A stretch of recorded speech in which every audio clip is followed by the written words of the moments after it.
La voix. Bonjour Bajned, c'est la revue de presse du Monde Moderne. Nous sommes le lundi 4 juillet, fête nationale des États-Unis, le pays, vous savez, le pays qui nous colonise. Eh bien, aujourd'hui, on commence en beauté avec le remaniement. Ça vient de tomber, c'est tout chaud. N'hésitez pas à vous abonner, c'est un mois qui commence. En plus, c'est le mois de juillet, donc on va essayer de tenir ce stream tous les matins, pas forcément, mais peut-être de manière hebdomadaire, voire plus. Mais on va prendre quelques vacances quand même. Il faut prendre des vacances, hein. Même Macron en a besoin, c'est vous dire. Alors le remaniement, c'est parti. Vous l'avez en direct ici et c'est vrai. Damien Abad, visé par une enquête pour tentative de viol, ne fait pas partie du gouvernement. Pas plus que Chrysoula Zakharopoulou, qui avait été elle aussi accusée de viol gynéco. Sinon, on a Olivier Véran. Oh, ça c'est super, on a Zopito, qui est nommé porte-parole du gouvernement. Oui, à la place d'Olivia Grégoire, pas Olivier, Olivier, oh là là, qui elle prend le poste de ministre délégué chargé des PME, du commerce, de l'artisanat et du tourisme. Franck Rister, vous savez Franck Rister qui était ministre de la Culture, qui essayait de mimer Macron quand il faisait son blabla. Alors lui, il se retrouve à succéder à Olivier Véran en tant que ministre des Relations avec le Parlement. Bruno Le Maire conserve son poste, évidemment. Bruno Le Rebond, qu'est-ce qu'on ferait sans lui? On perdrait complètement le rebond.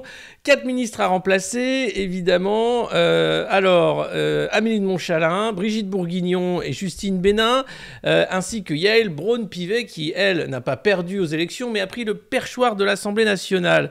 On attend, il y aura peut-être d'autres convergences, hein. Attention, on ne sait pas s'il y a des gens de droite, hein, de chez LR qui vont être nommés. En tout cas, voilà, vous l'avez appris ici sur le Monde Moderne, c'est le remaniement en direct. Incroyable. Olivier Véran qui va faire son numéro de auteurs en tant que porte-parole, quoi. C'est génial. Alors, qui d'autre? Est-ce qu'il y a eu d'autres infos depuis? Marlène Schiappa qui fait son grand retour, peut-être. Alors, attendez, on ne sait pas vraiment. Olivier Klein qui va être ministre délégué au logement et à la ville, maire de Clichy-sous-Bois. Marlène Schiappa qui va donc se charger de l'économie sociale et solidaire et de la vie associative. Ouf, on n'aura pas d'émission de télé de Marlène Schiappa avec Cyril Hanouna. Clément Beaune qui va s'occuper des transports et non plus de l'Europe. Incroyable. Geneviève Darrieussecq devient ministre déléguée auprès du ministre de la Santé et des Solidarités. Mais qui est le ministre de la Santé et des Solidarités? Jean-Noël Barrot est nommé ministre au numérique. On a Caroline Cailleux, je ne sais pas qui c'est. Christophe Béchu qui remplace Amélie de Montchalin. Et c'est François Braun, médecin urgentiste, qui est nommé ministre de la Santé. Sympa. Alors Braun, c'est pas lui qui devait faire le rapport Flash? Ah, il s'est bien placé. Ah, il est malin. Il est malin. Mais oui, c'est lui. C'est génial. Mais oui, oh qu'est-ce qu'il est malin François Braun. Tiens, votre majesté formidable, j'aimerais faire un rapport flash sur les urgences. Et hop, ministre, c'est bien foutu. Qu'est-ce que c'est bien foutu quand même. Bon bah voilà, vous avez la nouvelle équipe. C'est parti jusqu'à la dissolution de l'Assemblée nationale, on va dire. Il a vraiment rappelé Marlène Schiappa. Non, plus personne veut y aller, hein. On va en parler ce matin, mais vraiment, personne veut de la gâche, hein. Les gens se disent, non, le mec est azimuté, c'est la guerre, l'économie française va juste exploser en vol. Si on est aux commandes, on va forcément se prendre des œufs pourris dans la tête, voire pire. Donc les mecs qui sont un peu malins vont plutôt chez McKinsey ou des cabinets de conseil un peu moins connus, tu vois, le temps que l'orage passe, hein. Puis après, bon, ils reviendront tranquillement avec Édouard Philippe en 2027, hein, c'est un peu le plan. Mais pour le moment, là, voilà, le rapport Flash qui restreint l'accès aux urgences, c'est quand même chapeau, hein. Rupture de service public. Alors ouais, les mesures, c'est 15 balles pour les médecins qui font un petit effort. Et sinon, appelez le 15. Hein. Ce à quoi le 15 a dit, non, appelez pas parce qu'il y a déjà trop d'appels, c'est pas la peine, on va pas y arriver. Non mais c'est génial, c'est génial. Alors on en est à se dire, on a évité le pire, hein. On a évité Maluret à la santé. Et puis quand même, Zopito, porte-parole là. Qu'est-ce qu'on va se marier? C'est le mec quand même qui a fait que mentir, hein, quand il était ministre de la Santé. Les masques, ça sert à rien. Les masques, faut les mettre tout le temps. Vous savez, 2 doses, ça prothèse à 95%. Non, vous savez, en fait, qu'il faut, c'est 4... Non, alors, en fait, une injection vaut une infection. Donc là, le porte-parole là, Olivier Véran. Les amis, je crois que cette revue de presse a un avenir doré. Hein. C'est un autoroute du LOL qui s'ouvre à nous. Ça va être formidable. C'est François Braun. Voilà, donc je vous ai fait le point remaniement. Sinon, tout le week-end, ça a été Éric Coquerel, il a mis des mains aux fesses. Non, même pas. Il a juste été un peu relou à une soirée. Non, tu veux pas rentrer avec moi? Mais rien comparé à Darmanin. Mais non, mais tu veux un verre? Non, arrête de m'écrire. Mais tu veux pas boire un verre quand même? Non, casse-toi. Non, mais tu veux pas non. Donc voilà, donc ils ont tout fait pour essayer que Éric Coquerel tombe, hein, parce qu'il a la commission des finances. Et là, contrôle fiscal. Ah là là, on va mettre le nez dans les... Oh, mais vous étiez trop gentil avec Bernard Arnault cette année encore, hein? Il s'est acheté son jet à 72 millions, il n'a pas payé la TVA, c'est incroyable. Donc voilà, non, ça, les journalistes le comparent à Bat. Non mais sérieusement. Alors heureusement, hein, ça tient bon et il lâchera pas l'affaire. Mais bon, quand même, le climat est tellement dégueulasse sous ce nouveau quinquennat que je pense pas que ça tiendra 5 ans. Et honnêtement, il va falloir beaucoup d'amour et beaucoup d'humour pour tenir, hein, dans ce marasme terrible qu'est la Macronie 2. Alors, Chiapac de retour, ça veut vraiment dire qu'il n'y a plus personne. Hein. C'est genre, il avait un appôt à macroniste. Moi, j'aurais parié sur Paul Midi. Vous savez, c'est le mec qui a battu Cédric Villani, un ancien de McKinsey, délégué général de La République En Marche ou un truc comme ça, start-upper, éleveur de licorne qui veut museler les réseaux sociaux. Moi, je le voyais bien entrer au gouvernement, mais non. Allez, on commence dans le Canard à Nanar, le Parisien aujourd'hui en France, propriété de Bernard Arnault. On apprend ce matin que le pouvoir d'achat, les Français se ruent sur les premiers prix. Alors, c'est pas plus mal que les autres produits, apparemment, hein, nous dit Bernard qui mange du caviar. Mais toi, si tu veux manger du caviar premier prix, c'est pas dégueu non plus. Tu peux te faire un petit plaisir de temps en temps, il n'y a pas de problème. Hein. Et donc, il y a un comparatif de prix entre les marques repères et les machins. Enfin, c'est vraiment de la pub, c'est incroyable. Avec une nutritionniste qui t'explique que oui, c'est pas grave, tu peux manger, hein, des trucs premier prix. Si le Nutri-Score est pas trop dégueu, normalement, tu t'en sors. Voilà. Mais il faut faire attention quand même. Au poids notamment. Et puis, alors le gouvernement, donc ça c'était avant l'annonce du remaniement ce matin, il essuie les refus, direct, clairement le job ne fait plus rêver, gros problème d'attractivité. Hein. Alors les gens font semblant, ils essayent d'y croire, hein, mais bon, Elisabeth Borne, elle ne fait pas rêver. Hein. Là c'était les noms putatifs. Alors il parlait de Yannick Jadot, aucune chance, non. Jean Rottner, non plus. Maintenant qu'on a les noms, cet article n'a aucun intérêt, hein, puisque je viens de vous faire la liste du nouveau gouvernement, autant dire que on en est rendu à ça. Ils ont passé le week-end à faire des SMS, hein, pour dire Elisabeth, est-ce qu'on rappellerait pas Marlène Schiappa? Oh Emmanuel, je sais pas si c'est une bonne idée, tu sais Marlène quand même. Oh elle est dynamique, hein, elle passe bien à la caméra. Franchement, c'est dommage de s'en priver. Hein. Moi je vois bien. Moi j'aime bien la caméra d'ailleurs. Oh là là là là! Et on commence sur les chapeaux de roue. Hein. Je ne sais pas si vous avez vu ça. C'était Macron au G7. La petite vidéo d'autopromo. Elle fait 3 minutes. On ne va pas la regarder en entier parce que ça fait mal aux yeux. Mais juste le début. Puis il y a un petit passage avec Modi qui est assez marrant. Hello. I'm sorry. Is it okay for you? May I take a few minutes of your time? Okay. C'est ça qu'on doit discuter en G7. C'est comment on arrive à avoir des sanctions qui empêchent la Russie de financer son effort de guerre. C'est ça le but de nos sanctions. 3 jours au G7. Avec la petite musique, tu sais. Ce G7, c'est que ça n'est fois pas que t'as pas l'Ouest, compris que c'était grave. le reste du monde, mais bien le camp de la paix contre celui de la guerre. La Russie ne peut ni ne doit gagner. Mr. President, was the rocket strike on Kyiv a deliberate provocation from the G7? Donc là, t'as Boris. Monsieur, dame. How are you? This is a reunion of a year old. Thank you. How are you? I agree. So let's revert on that. C'est toi qui as piqué. Non, c'est lui. Alors, Non, on se prend 2 minutes. Non. Coordonner entre nous. Et on parle toujours des trucs comme si on était en temps de paix. Alors là, on doit beaucoup plus coordonner entre nous parce qu'on va vers une crise dans nos pays. Savoir aussi si Zelensky va participer, donc on leur a dit arrêtez. L'agression lancée par la Russie sur le sol ukrainien a un objectif, la reddition de l'Ukraine. Ça ne s'appelle pas une négociation. Attends, je fais... Tu voudrais voir Biden en bilatéral? Ouais, on va le choper. venez, on va essayer d'attraper là. On la chasse au Biden. Regardez, magnifique. Monsieur le Président, c'est ici. Là, t'assois là. Fais la blague, on est tous très forts.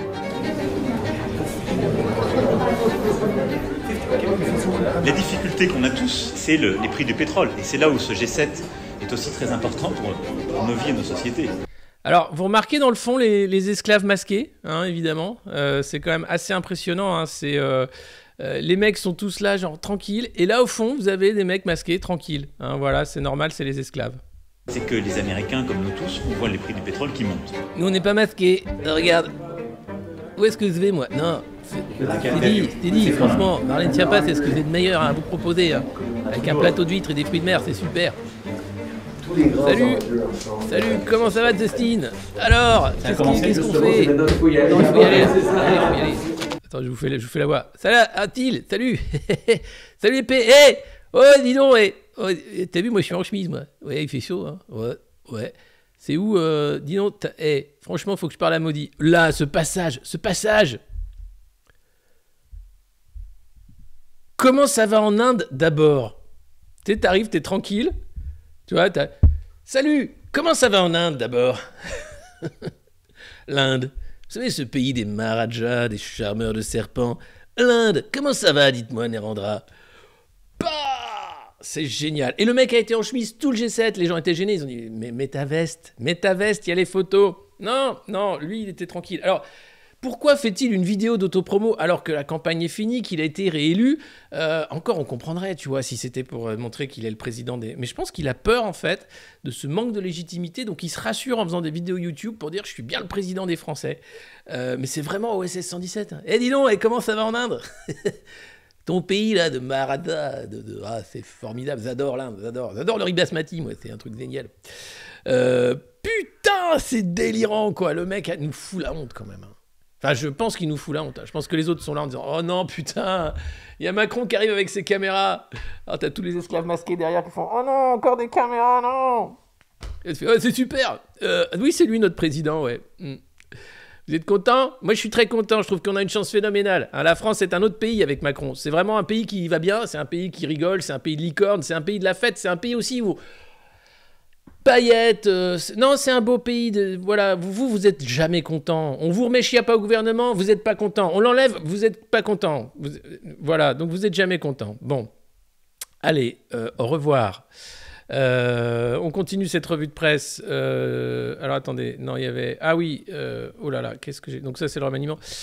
On va parler énergie à la fin de cette revue de presse. Vous allez voir, c'est la guerre et ça part mal. Hein. Les économistes maintenant parlent de récession avec le gaz qui devient très cher, l'énergie qui a les prix qui explosent.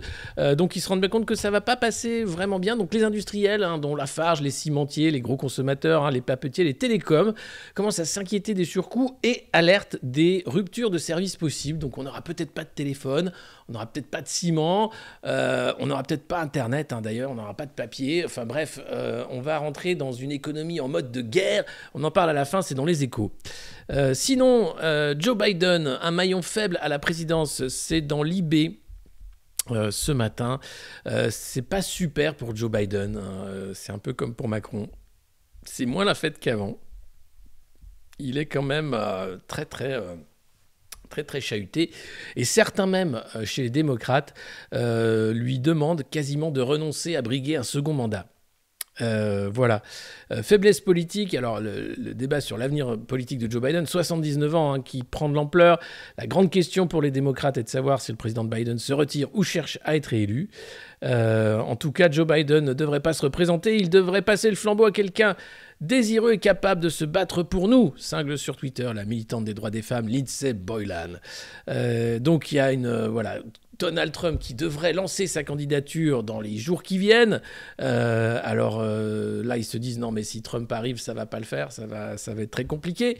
Et pour Biden, l'économie est à genoux, hein, inflation record, les États-Unis vont aussi cramer du charbon. Ça, ils s'en foutent, en même temps, ils aiment ça. Mais surtout, tout est en train de mal se passer, quoi. La loi sur l'avortement, enfin, pour les démocrates, c'est quand même une sale passe. Et donc, il demande à Biden d'aller plus fort encore et d'essayer de faire des politiques ambitieuses.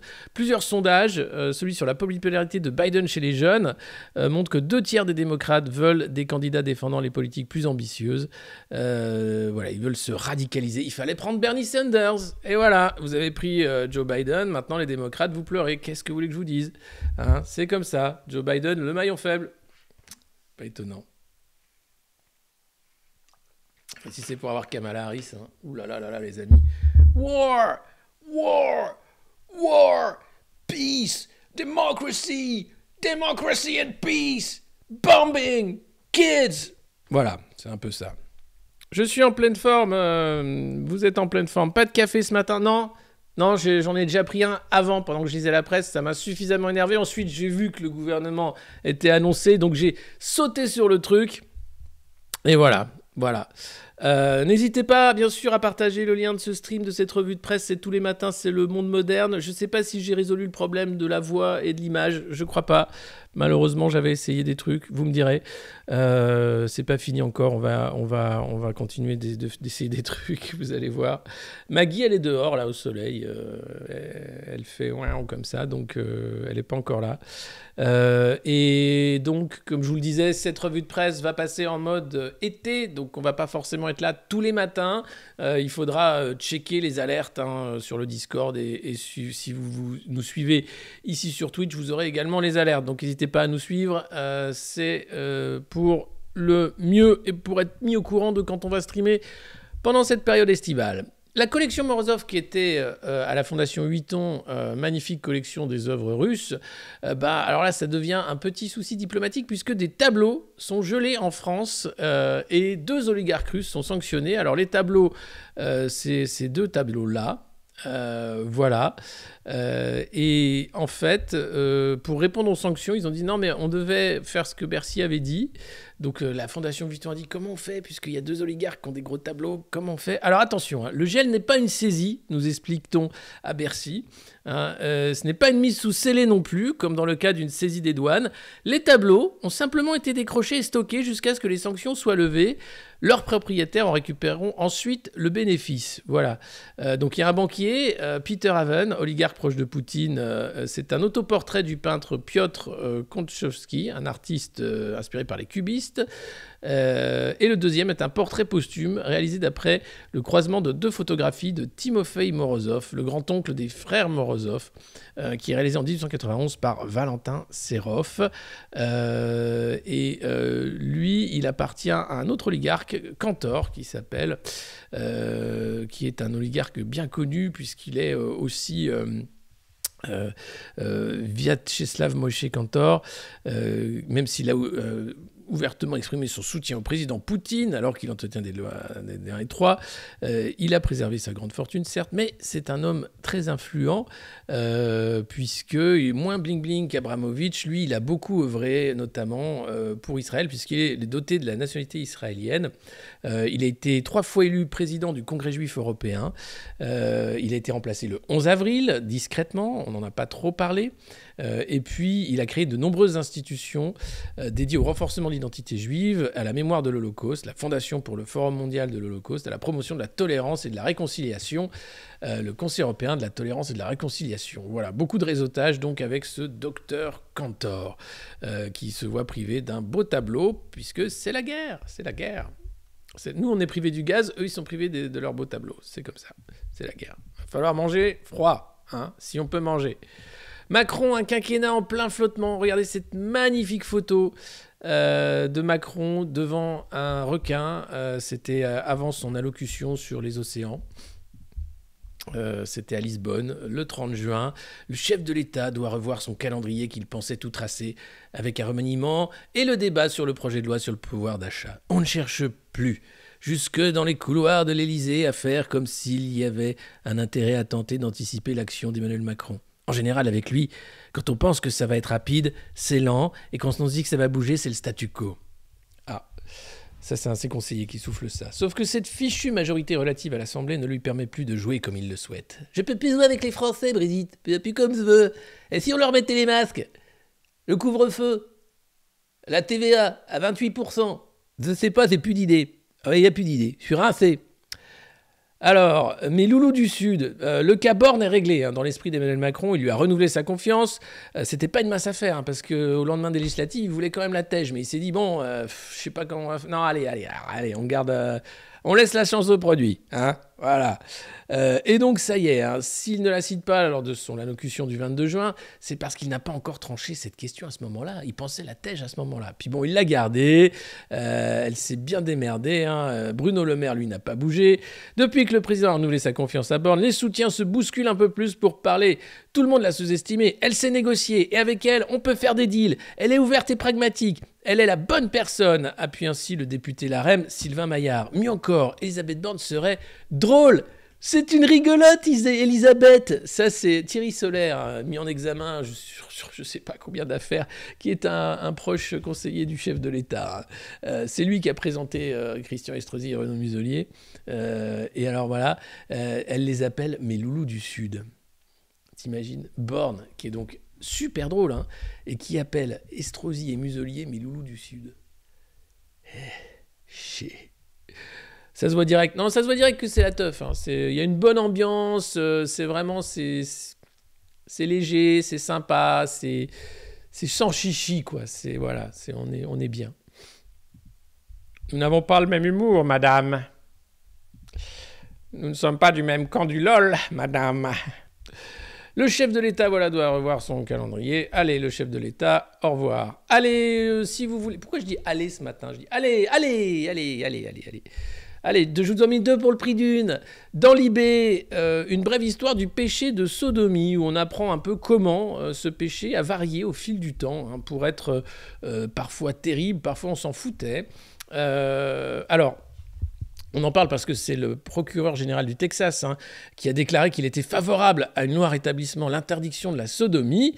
Et alors, c'est pas si simple, hein, puisque en fait, dès le début de la période médiévale, la sodomie est officiellement condamnée par les théologiens chrétiens. Mais attention, le terme de sodomie dérive de la ville de Sodome, punie par le Dieu de l'Ancien Testament pour les crimes contre nature de ses habitants, et ça a un sens très différent du nôtre à l'époque.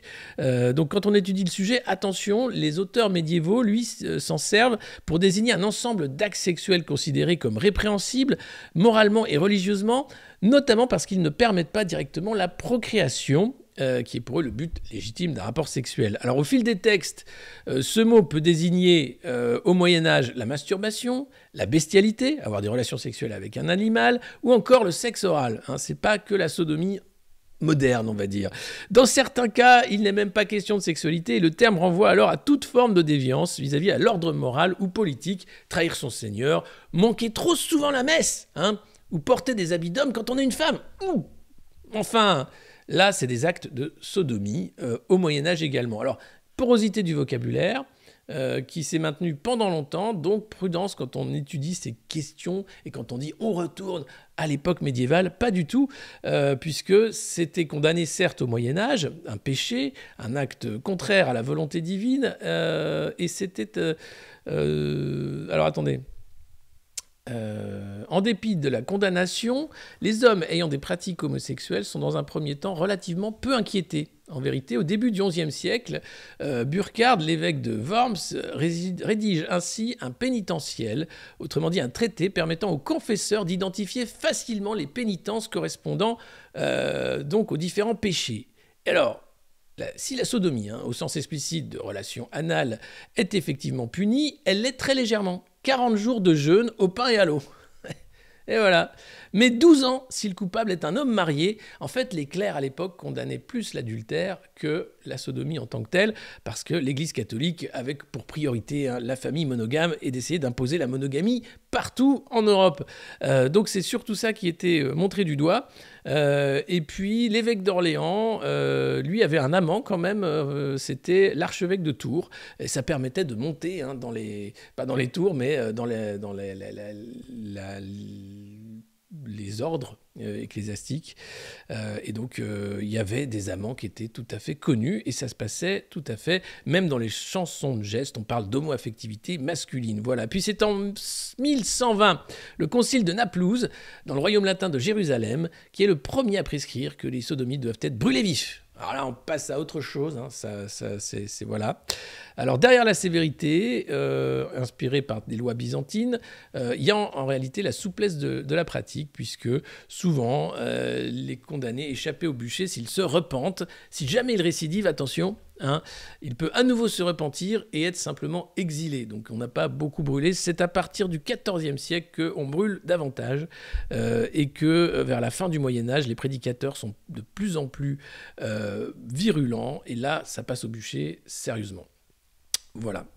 Voilà, vous avez eu ce petit précis hein, de l'histoire juridique. C'est merveilleux, hein, c'est formidable. Donc non, on ne retourne pas forcément au Moyen-Âge puisque c'était un peu différent.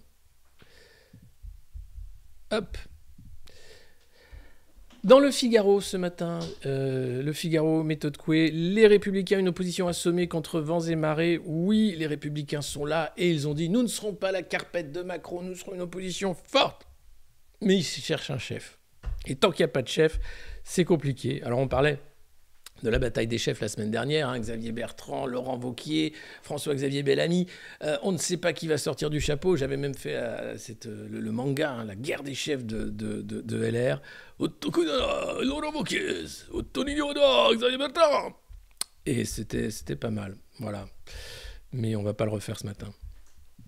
Non, on verra qui sort du chapeau.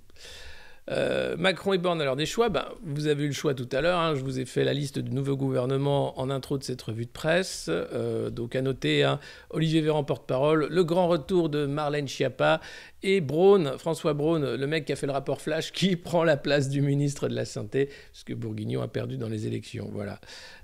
Et Bruno Le Maire qui bouge pas, hein, c'est un monolithe, c'est un rock du rebond. Rock and roll, Bruno. On continue, cette revue de presse qui va très vite, hein, je ne sais pas pourquoi, j'ai décidé d'aller vite ce matin, je me suis dit il fait chaud, c'est pour ça que je bois de l'eau d'ailleurs, et puis voilà, donc et comme je vous le disais, hein, ça va être le moment un peu estival, donc n'hésitez pas à vous abonner, à nous suivre surtout pour avoir les alertes, hein, quand est-ce qu'ils vont être en ligne pour faire une revue de presse, ça va vraiment... voilà, non, Borne n'a rien choisi, hein, c'est évidemment... c'est le président roi qui choisit. Il choisit le choix du roi. Je choisis Marlène Schiappa. Entre ici, Marlène, et amuse-moi. Fais-moi rire. Tu n'es pas drôle. Mettez-la au donjon. Alors, pour Aurore Berger, qui était donc invité du grand jury RTL Le Figaro LCI ce dimanche, il faudra compter sans le RN et la fille. Eh bien oui, bien sûr. Alors, elle dit même pas la NUPES, hein, elle dit la fille. Hein, parce que bon, au sein de la NUPES, elle a peut-être des amis, mais alors la fille, non. Dans une assemblée nationale sans majorité absolue, voter les lois oblige. Le mouvement présidentiel envisageait des compromis avec les différents groupes d'opposition. Mais Aurore Berger, qui est maintenant présidente du groupe Renaissance, qui est l'AREM, donc appelle à la mise en place d'un collectif durable, soulignant avec fermeté que la majorité, bien que relative, est solide et a bien l'intention de le rester, tout en admettant que cette configuration à l'Assemblée va nous imposer de travailler différemment.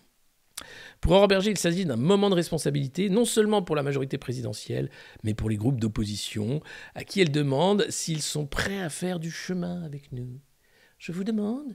si vous êtes prêts à faire du chemin avec nous et avec Jésus. Ah d'ailleurs, à propos de Jésus, il y a Christine Kelly qui a fait une interview toute pétée. Mais alors, c'était en avril, je crois, c'était une chaîne évangéliste où elle explique que quand elle faisait son émission avec Zemmour, elle laissait les manettes à Dieu. Allah, je laisse les manettes à Dieu, c'est lui qui décide des questions. De temps en temps, je cite une sourate, un verset de la Bible. Propre. Ce 21e siècle est étonnant. Hein. Je ne vous cache pas que des propos comme ça, pourquoi pas, hein. Après, tu as le droit, c'est ta spirituelle, mais tu vois... Et alors, Eric, on peut manger du couscous? L'Éternel m'a poussé cette petite question. Ma Christine, c'est une super question. Oui, évidemment qu'on peut manger du couscous, mais seulement si on est français, avec un prénom français. L'Éternel, décidément, les voies du Seigneur sont impénétrables. Dans les prochaines heures, donc elle parlait déjà du remaniement, peut-être savait-elle qui arrivait. En tout cas, le compromis, ça ne peut pas être que chacun avance en disant « c'est notre projet et rien d'autre ». Ça, c'est ce que fait Macron, ça. Macron ne fait pas de compromis, alors qu'il passe son temps à dire « nous devons faire des compromis. C'est mon projet, c'est pour ça qu'on m'a élu. » Non, on t'a élu. Ah, allez, arrête. Il m'énerve.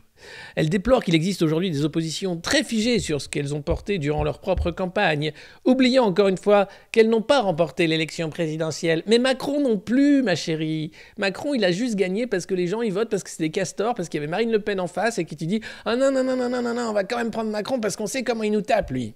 Hein » Donc voilà, faut arrêter de croire que c'est « Ouh là là, mon Dieu ». Alors, reconnaissant qu'il va falloir réussir à compter jusqu'à 289, et c'est pas facile, hein, c'est la majorité absolue à l'Assemblée, l'élu se dit prêt à faire des compromis, donc avec certains groupes politiques d'opposition, en étant très clair sur ce qu'on est prêt à faire, à savoir négocier seulement avec l'arc républicain. L'arc républicain. Ils essaient encore de faire tenir le truc. Hein. Tu sens que ça tient plus, mais bon, globalement, allez. Il s'agit de celles et ceux qui partagent les valeurs communes avec nous, qu'ils soient de gauche ou de droite. Elle pose donc des lignes rouges en estimant que ces compromis ne seront jamais des compromissions avec l'extrême droite et l'extrême gauche.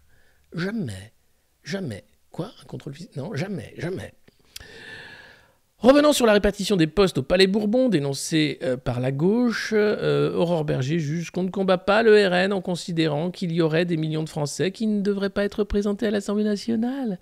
Le combat politique, ce n'est pas un combat de rue et ce n'est pas un combat institutionnel. Non, à peine. C'est pour ça qu'il n'y a pas de proportionnel, par exemple. Mais même sans proportionnel, tu vois, le RN, il a mis 89 députés et la NUPS aussi a mis un paquet de députés et vous êtes maintenant sans majorité absolue. Comme quoi, hein, des fois, il y a des surprises.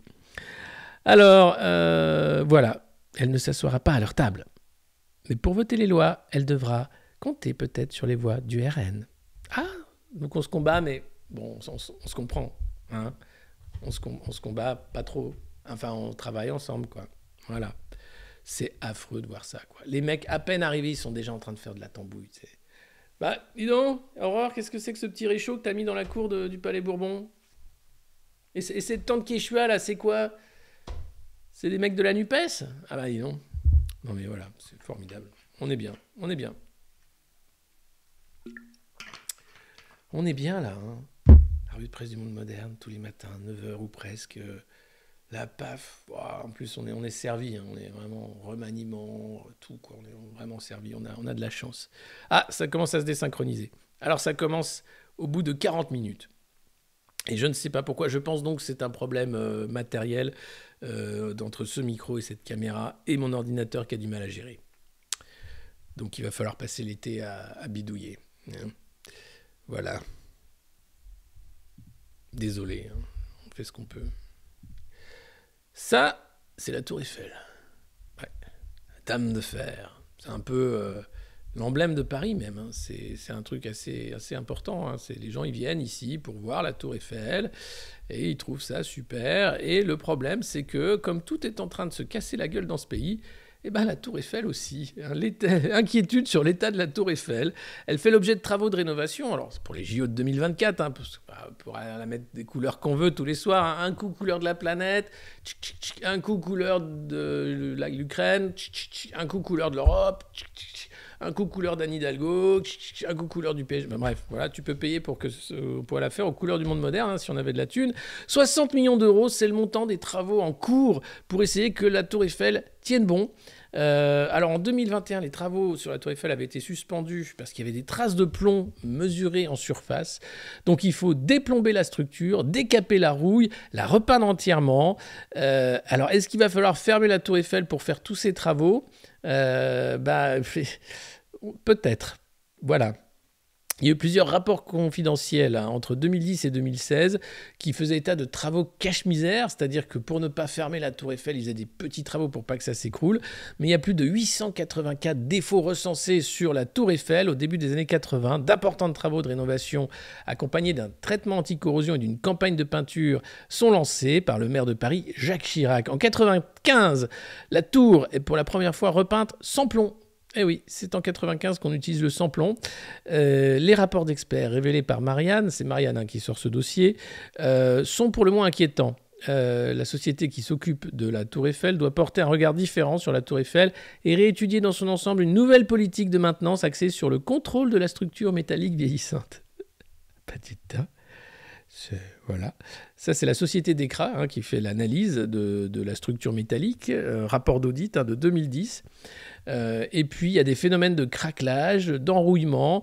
Il n'est pas envisageable de prévoir une nouvelle application de couche de peinture. En 2016, enfin, SLH Ingénierie recense 884 défauts, parmi lesquels 68 concernant une modification de la structure qui met en cause sa durabilité. Voilà. Prochains travaux en 2030, si elle est encore debout. C'est vivant dans l'enfer de la mort administrative. Alors, je ne parle pas de Brigitte Bourguignon, des gens qui ont été battus, ou de Christophe Castaner, qu'on a complètement oublié. Non, des gens qui sont vraiment déclarés morts alors qu'ils sont vivants. Et alors, c'est la croix et la bannière pour revenir sur le devant de la scène en disant « mais je ne suis pas mort, vous savez ». En fait, non, c'est trop tard, c'est très compliqué. Déclarée morte par la justice en novembre 2017 après une fausse déclaration de décès faite par l'une de ses anciennes salariées, à l'issue d'une procédure au prud'homme, Jeanne Pouchin, donc bien joué la salariée, « Tiens connasse, je vais te déclarer morte !» je connaissais pas ce coup-là, quoi. Ah, mais ça, c'est un énorme... C'est une attaque spéciale de Pokémon assez forte, quoi. Donc, peut enfin revivre 5 ans de procédure pour qu'elle existe à nouveau. En fait, voilà, il suffit d'une confusion dans les dossiers, une fausse déclaration, et voici des administrés en pleine forme embarqués par l'administration au pays des morts. Commence alors pour eux un parcours kafkaïen au cours duquel les services et les fichiers vont devoir prouver qu'ils ne sont pas morts. La difficulté, c'est l'absence de volonté de gestion de l'erreur. Il faut avoir l'énergie d'envoyer des courriers, d'insister, mais ils vont être condamnés à quoi, la Sécu? À rien. Ils remboursent les frais non payés, les frais d'avocat, même pas. Donc ça n'incite pas à être réactif, donc certains restent morts de toute façon. Alors ils demandent de l'aide aux députés parfois, et puis les mecs leur disent « je vous souhaite bien du courage pour ressusciter », parce qu'ils savent que c'est un truc kafkaïen, c'est l'administration française dans ce qu'il y a de meilleur. Voilà, elle a contacté la CNAV, la Caisse Assurance Vieillesse, puisque après t'as le droit à rien évidemment. Je décline mon identité, adresse, numéro de sécurité sociale. Et la nana de la CNAV lui dit alors « mais si vous me téléphonez, c'est donc que vous n'êtes pas mort. La date de votre décès remonterait au mois de novembre 2021. Fort heureusement, nous n'avons pas encore suspendu votre retraite, mais il faudrait que vous m'envoyiez un certificat de vie pour être sûr qu'il s'agit d'une erreur. » Et là, le certificat de vie, tiens là, c'est juste super dur. Alors le certificat de vie, ça permet aux retraités vivant à l'étranger d'attester de leur existence. Coucou, pour continuer de toucher les pensions. Coucou, je suis dans un pays pauvre, je vis bien comme un gros Français macroniste. Je suis très content de ma retraite. Oui. Qu'est-ce qu'il y a? Oui, tu vas faire le jardin après. Merci. Voilà. Non, c'est super. C'est comme ça qu'on vit. La belle vie, quoi. Les retraités français sont ceux qui vivent le mieux, d'ailleurs, et c'est tant mieux. Hein. Sauf que Macron veut arrêter ça. Il dit, non, c'est pas normal. Il faut que tout le monde vive mal, y compris les retraités français. Voilà, donc l'enfer administratif pour choper un certificat de vie. Voilà, c'est pas évident. Vieux macroniste, ça arrive. Vous allez l'avoir pour l'été. Et puis, on le croyait, lui aussi disparu, l'ancien PDG de la SNCF, Guillaume Pépi, hein, l'ex de Richard Descoings. Ils ont été le couple le plus glam de Saint-Germain à une époque.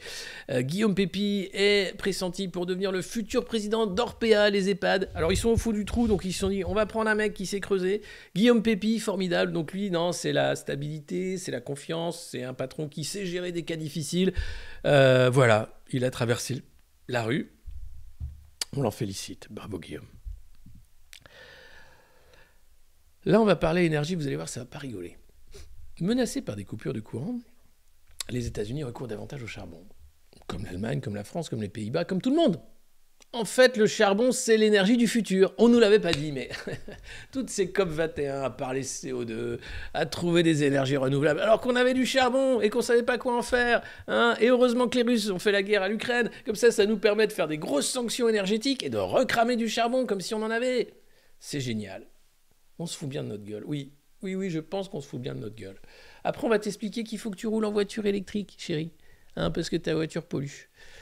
Oui, mais là, monsieur, il a tout relancé, le charbon. Non, mais le charbon, ça pollue pas. Ça, c'était avant. Ça, c'était quand on faisait quand on se marrait, là, la COP21, tout ça. Qu'est-ce qu'on s'est marré. On bouffait du riz cantonais. Non, mais voilà. Non, mais c'est formidable. Belle, voilà. Et alors, pourquoi? Qu'est-ce qui se passe? Dans les Échos, énergie, la France anticipe le pire. Et le pire, c'est quoi? Eh bien, là, c'est l'inflation déjà. Voilà. C'est l'inflation dans la zone euro, tout simplement. Hein, on est autour des 10% bientôt. Alors en France, ça se tasse parce qu'on était en campagne électorale, donc il y a eu des petits chèques, des petits machins. Mais à la rentrée, ça va exploser. Hein, donc voilà, c'est quand même pas joli. Et puis, la probabilité d'une récession en cas de pénurie de gaz augmente. Voilà. Donc les économistes se sont réveillés en disant « Mais tu crois vraiment ce qu'il raconte, Bruno Le Rebond ?» Non. Mais non, mais du coup, qu'est-ce qu'on fait? Bah, on fait semblant d'y croire, comme Christine Lagarde. De toute façon, ils ne comprennent rien, les cons, à l'économie. On fait croire que ça marche. Et non, avec la poussée de l'inflation et la remontée annoncée des taux d'intérêt, les économistes sont de plus en plus nombreux à tabler sur une récession en cas de rationnement du gaz cet hiver dans la zone euro.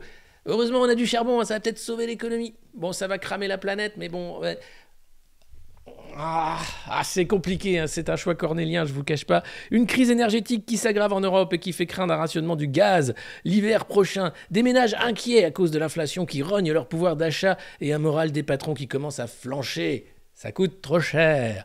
Les conséquences de la guerre en Ukraine et des confinements dus au Covid-19 n'ont pas encore fait vaciller l'économie européenne, mais ça ne devrait pas tarder. oui, elle la fragilise incontestablement. Tant et si bien que les interrogations reviennent sur la possibilité d'une récession au deuxième semestre ou début 2023. Voilà. Alors c'est sûr, quand les mecs te disent peut-être, hein, quand Christine Lagarde t'expliquait que l'inflation ferait un petit dos d'âne et qu'on passerait très vite à autre chose, tu sais qu'elle raconte des cracks. Hein. Les mecs mentent, ils ne contrôlent plus rien. Alors s'ils contrôlent des sanctions qui nous rendent encore plus dépendants, enfin c'est délirant ce qui se passe. Alors heureusement que Macron est au G7 en chemise hein, pour expliquer heureusement j'ai appelé le mec, là il a du pétrole, il peut nous enfiler un peu comme ça. Là. Tranquille. Classe. Chaud quand même, chaud patate. Hein. Donc, alors qu'est-ce qu'il va faire? Il va falloir sacrifier une part de croissance économique, idéalement la plus petite possible, hein, pour éliminer la plus grande part du choc de l'inflation, résume Bruno Cavalier, chef économiste d'Odo BHF. Je ne sais pas ce que c'est Odo BHF, mais bon, c'est dans les Échos, c'est sérieux, c'est un économiste, il s'appelle Bruno, comme Bruno Le Maire. Le mec sait de quoi il parle. Ou pas. Les trois facteurs les plus communs au déclenchement des récessions sont simultanément présents, à savoir l'envolée des prix de l'énergie, un resserrement monétaire agressif et la fragilité du secteur immobilier.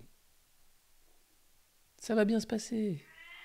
Des prévisions revues à la baisse. Les économistes sont donc tous en train de revoir à la baisse leurs prévisions de croissance sans blague. Oui. Alors, pour cette année et l'an prochain dans la zone euro, chez UBS, ils ne s'attendent plus qu'à une croissance de 1,2%. C'est quand même de la croissance. Et ils préviennent, en cas de pénurie et de rationnement de gaz l'hiver prochain, la zone euro tomberait de façon certaine en récession. La coupure du gaz russe, sur laquelle travaillent les gouvernements français et allemands, ça c'est l'hypothèse, entraînerait une récession pour les 3e et 4e trimestres 2022 et sur le premier trimestre 2023 avec une reprise partielle qui n'interviendrait que dans la seconde moitié de l'année prochaine. Ça c'est Morgan Stanley hein, qui t'explique. Mais arrêtez, on va arrêter la guerre, on va se mettre autour d'une table avec des accords de paix et puis on va retrouver du gaz. Hein non, vous voulez pas. C'est pas le plan. Ah, ouais, il faut nous le dire alors. C'est pas drôle, hein. Votre plan il est nul. J'ai pas envie de ce plan-là du tout. Mais bon. Sans compter qu'en cas de pénurie de gaz, le rationnement ne sera pas facile à mettre en place hein, dans les démocraties. Toi, non, toi oui. Ah bah si. Attendez, avec le Digital Wallet, hein, pris par Thales, si t'es un bon ou un mauvais citoyen, t'as droit au gaz ou pas. Hein, ça va très vite, ça va être vite vu. L'arbitrage entre le fait de minimiser les coûts économiques et les coûts politiques pourrait vite se transformer en dilemme pour les dirigeants du pays de la zone euro. Alors on a quelques pays où ça commence à chauffer grave, hein. La Malaisie notamment et ailleurs, puisque ça y est, il n'y a plus d'énergie. C'est une des premières marches de l'effondrement, hein, l'énergie très chère et la rupture d'énergie. Donc on est à ça. Hein, d'un truc assez spécial. Alors on continue de rigoler évidemment hein, parce qu'on n'a pas trop le choix puis parce qu'il vaut mieux en rire qu'autre chose, mais globalement c'est pas bon ce qui se passe.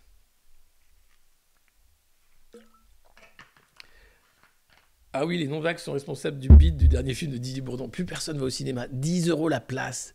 Oh, allô, 10 € la place de cinéma. Non mais sérieux, t'es dans une salle où il n'y a personne maintenant, donc ça va.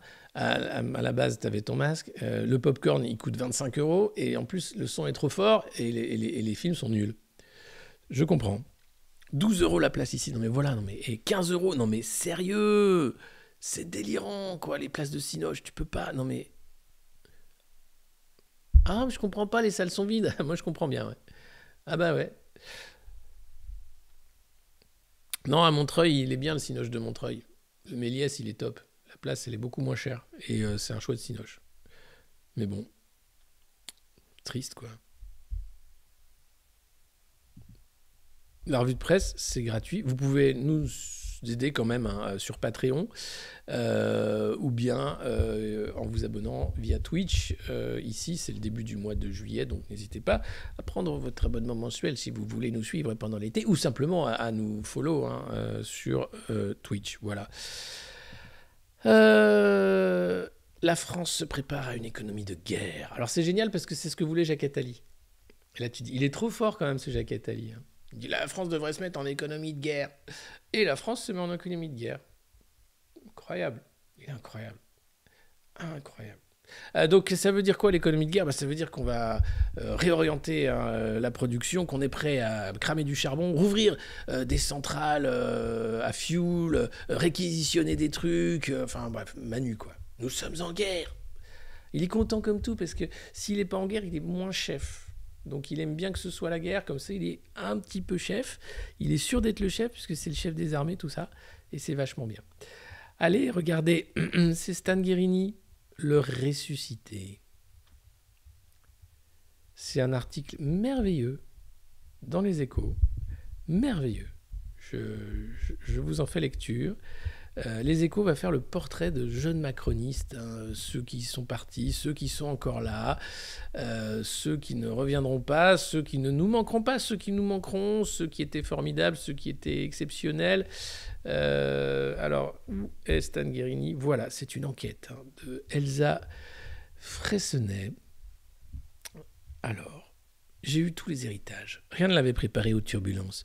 Je considère avoir eu tous les héritages intellectuels, sociologiques, relationnels, financiers. Je ne sais pas comment il parle trop, Stan, mais c'est un peu comme ça. Quand il rejoint En Marche, dès ses prémices, fin 2015, Stan Guerini est l'archétype de la France qui va bien. École alsacienne, prépa à Henri IV, diplôme d'HEC entrepreneur. Il a bien des grands-parents paternels qui ont fui l'Italie de Mussolini, mais moins par engagement que par difficulté à vivre dans un régime fasciste. Il tient un magasin à Bagnères de Bigorgne, ce qui lui fait un point commun avec Emmanuel Macron. Mais en famille, on ne parle pas de politique et surtout pas l'italien. Il l'apprendra au lycée.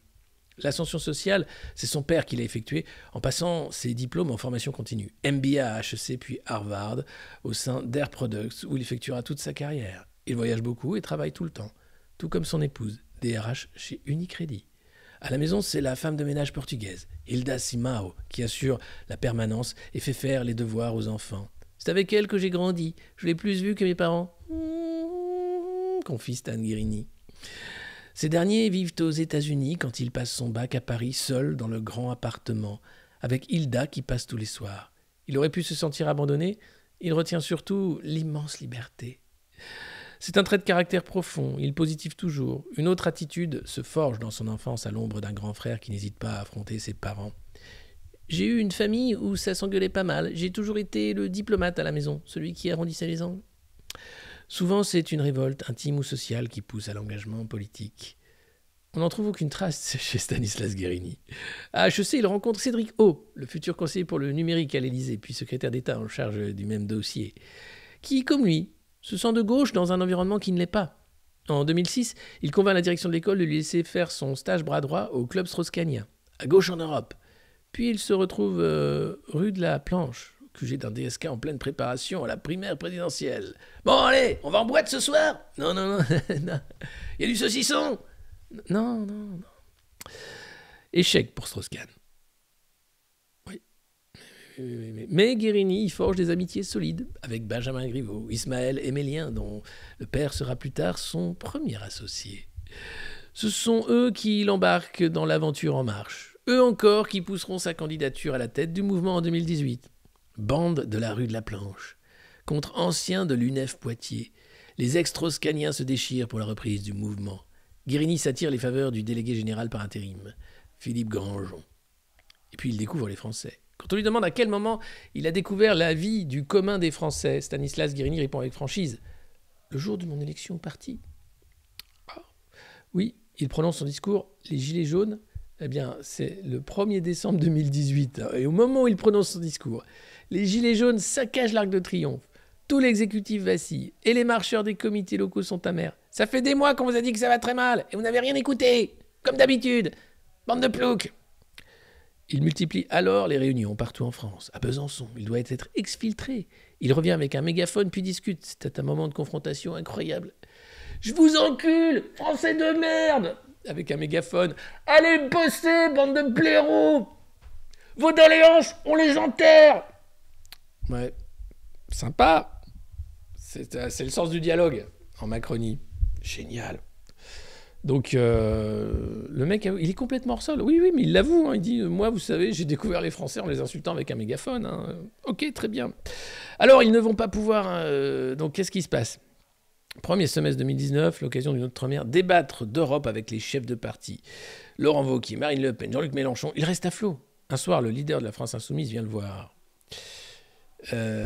Alors, ils ne vont pas pouvoir te couper la gorge maintenant. Guérini soupire. Je me prépare depuis une semaine. Mélenchon avec l'assurance des vieilles troupes. Et moi, tu crois que je fais quoi ? Il faut tout connaître par cœur, tous les chiffres, et après tu peux faire ton show. Quel boulot ! Le ministre en sourit encore, il est presque toujours souriant. Les 2 années qui suivent, il va surtout serrer les dents, avec un sourire crispé. Parce qu'il est bienveillant, Stan. À l'hôpital, la logique d'entreprise avec la tarification à l'acte a été très destructrice. Sans blague, Stan. T'as mis combien de temps pour comprendre ça ? Trop longtemps, en fait. Trop longtemps. Alors, il y a l'histoire géniale. Les élections municipales. Le naufrage de l'AREM. Son pire souvenir politique, Stan Guérini n'hésite pas. C'est la nuit où Benjamin Griveaux décide d'abandonner. La vidéo du zizi du candidat à la mairie de Paris est sur les réseaux sociaux. Et là, tout le monde vacille. S'il y a une explosion à Paris, ce sera une cascade sans fin dans le reste de la France, se remémore l'ancien chef du parti. Rentrant de Bretagne, Stan, son surnom en Macronie, rejoint le domicile de son ami vers 23h30. Benjamin Griveaux est là avec son épouse, Julia, son avocat, Richard Malka et le futur patron de la communication élyséenne, Clément Léonard-Dazy. « C'est quoi cette vidéo de bite, bordel ?» Je ne faisais rien de mal, monsieur l'avocat. « Non mais ben là, on est niqué maintenant. On est obligé d'appeler l'autre, la Buzyn, pour qu'elle fasse campagne. Elle n'a pas du tout envie. » C'est compliqué. Il faut organiser son retrait de manière à stopper le scandale, pour lui et sa famille. Et vite repartir en campagne, ce sera chose faite, même si la suite témoigne d'un certain aveuglement. Et oui, Agnès Buzyn sort du gouvernement, et puis elle fait pas campagne comme tous les mecs de l'AREM. À chaque fois, c'est plaf. Génial. Stan Guérini fatigue. Ses propositions au nom du parti ne sont pas reprises par l'exécutif. Il a du mal, hein. Et c'est pour ça qu'il est ressuscité, parce que là, tu vois, il est ministre. Parce qu'en fait... Voilà, Stan est la définition même du soldat. Il n'est jamais caché, même dans les moments difficiles. Il a toujours su montrer en première ligne, dit Clément Léonard-Dazy, le monsieur com.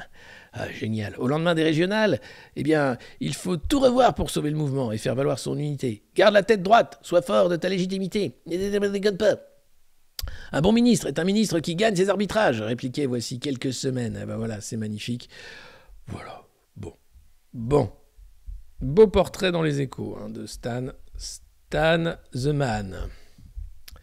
Et puis, une revue de presse sans Albert Bourla ne serait pas vraiment une revue de presse. On va finir sur un petit coup sympa où, oui, le patron de Pfizer, alors c'est en anglais, t'explique que oui, probablement, il est très certain qu'il faudra s'injecter de l'ARN tous les ans. Comme la grippe, puisque c'est le Covid, c'est pas la grippe, mais que bon, tous les ans, il va mettre à jour sa petite formule. Hop, et tous les ans, il faudra tendre le bras. Albert, oh, this is love, Spark Love Potion. Alors Albert, il faut savoir qu'il a reçu le prix Genesis en Israël, la plus haute distinction de Grèce également, pour le sauveur d'or, ou je ne sais pas comment ça s'appelle. Bien sûr, le prix de l'Atlantic Council pour le Leadership Award de l'année, un doctorat honorifique de l'université de Haïfa. Bref, il fait le tour du monde. Il est grec. Il est né à Thessalonique, Albert Bourla. Albertos Bourla. That's my name. That's how I go, by the name of Albert Bourla. Spike Love Doctor. Allez, je vous le mets, et on va finir là-dessus, tout simplement. Ah non, ça c'est l'autre. Your company, with your partner BioNTech and Moderna, the other company, have both pioneered the use of messenger RNA, which can easily be reprogrammed every time the spike protein of a coronavirus evolves or changes. Do you think we're going to get updated mRNA vaccines every season that'll be directed to each new variation of the coronavirus? And will we have to take those shots every year? I'm almost certain about it. And I say almost certain because, of course, regulators have the final say in all of that. But that's the beauty of mRNA. You can adapt your vaccine just by changing the sequencing, which is a very minor change, either manufacturing or in the properties of the vaccine, safety or efficacy, but can make a huge difference in the way that responds to the virus. So for this reason, I'm very confident that we will be able to respond very, very fast to every new variant. All right, let's turn to Mike Barnicle, who had a question yesterday about the COVID vaccine that he just couldn't get an answer to.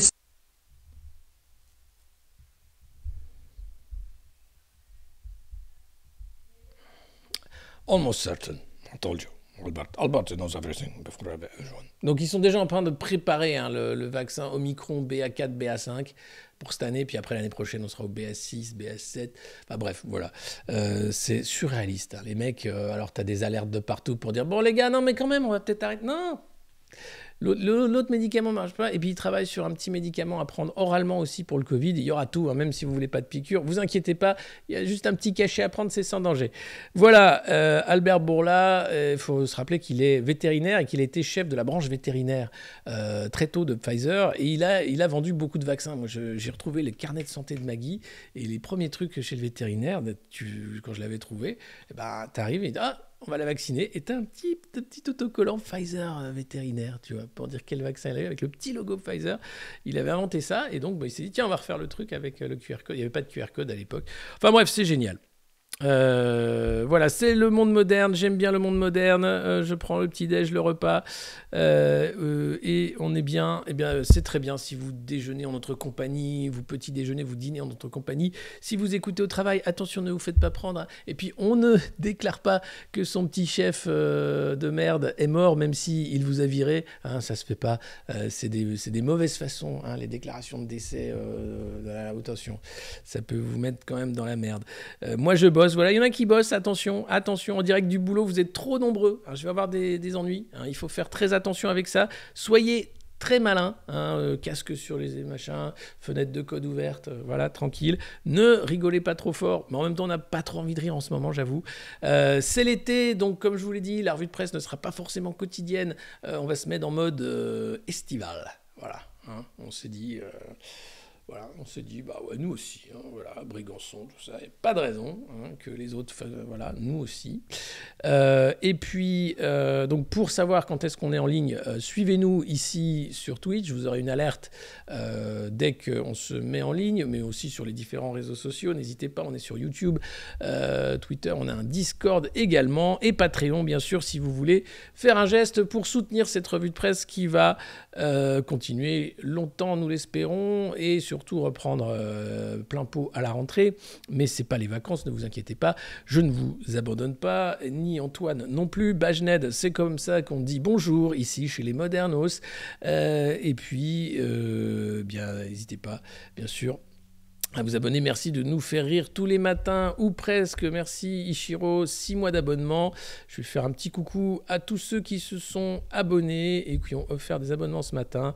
Ichiro, ou Shigeruma44, Plantiche Pétouille, super nom, Kaiser, 4 cm 20, 8 mois d'abonnement, Ice Girl 78 qui a offert un abonnement communautaire, Dorian 77 qui a offert un abonnement communautaire, Fluff Marshalo qui a pris un abonnement Prime, Eve-Marie 08, 10 mois d'abonnement, merci.